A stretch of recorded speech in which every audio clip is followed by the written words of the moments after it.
Hi friends, welcome to my channel. ఈరోజు నేను mushroom curry prepare చేస్తున్నాను. ఓ స్టైల్ మష్రూమ్ కర్రీ ఎలా ప్రిపేర్ చేస్తారో అలా చేస్తున్నాను. అందుకు ముందుగా మష్రూమ్స్ని నీట్గా వాష్ చేసుకొని పక్కన పెట్టుకోవాలి.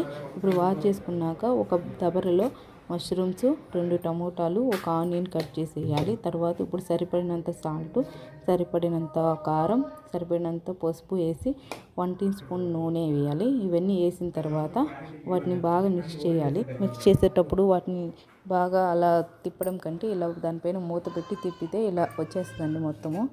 చూడండి ఇలా ఎంత బాగా కలిసిపోయిందో. ఇప్పుడు దీన్ని గ్యాస్ మీద పెట్టాలండి. పెట్టిన తర్వాత కొంచెం ఉడికిన తర్వాత ఇక్కడ మష్రూమ్ నుంచి ఇలా వాటర్ బయటకు వస్తుంది.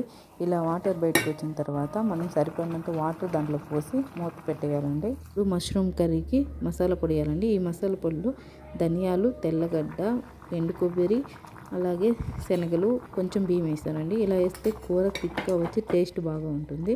చూడండి ఎంత థిక్ అయిందో. ఇప్పుడు మష్రూమ్ కర్రీ కొంచెం ఉడకనిస్తే మష్రూమ్ కర్రీ అయిపోయినట్టే.